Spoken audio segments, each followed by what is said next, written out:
बिस्मिल्लाहिर्रहमानिर्रहीम नहमदुहु व नसल्ली अला रसूलिहिल करीम अम्मा बाद अस्सलामु अलैकुम वरहमतुल्लाहि वबरकातुहू।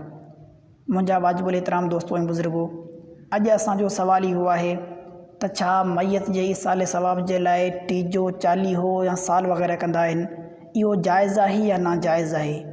त मुंहिंजा वाजिबुल एहतराम दोस्तों ऐं बुज़ुर्गो, इन सवाल जे मथां अॼु गुफ़्तगू थींदी।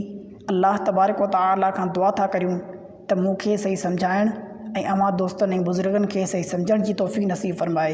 उन खां बाद में मूंखे ऐं अवां खे बल्कि पूरी काइनात खे अल्लाह तबारक व तआला पंहिंजे फ़ज़ल ऐं करम सां इन जे मथां अमल करण जी तौफ़ीक़ नसीब फ़रमाए।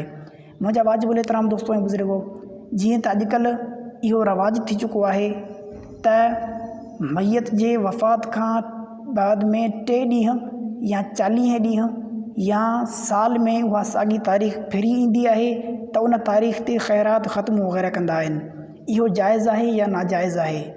त मुंहिंजा दोस्तो, इन सवाल जो जवाबु इहो आहे त इन तरह ॾींहुं मुक़ररु करणु ख़ैरात या ख़त्म वग़ैरह जे लाइ, चूँकि इन जो शरीयत मां को सबूत नथो मिले, लिहाज़ा इहो अमल बिदअत आहे। सिर्फ़ु इहो ई कोन आहे, बल्कि ॾींहुं मुक़ररु करण सां गॾोगॾु ॿिया बि मफ़ासिद इन कम में लधा वञनि था। जीअं त मसलन इन ख़त्मे में क़ुरान करीम जी तिलावत कई वञे थी उजरत ते, इहो बि सही कोन आहे। ऐं उन सां गॾोगॾु जेको इन दावत में इन ख़ैरात में शिरकत नथो करे त उनखे ताइन तशनी ऐं तनक़ीद वग़ैरह जो निशानो बनायो थो वञे। लिहाज़ा इहो अमल बिदअत आहे, इहो नाजाइज़ आहे, ईअं करण बि नाजाइज़ आहे। इन दावत में ऐं ख़ैरात में शिरकत करणु ऐं उन में खाधो खाइण बि नाजाइज़ आहे।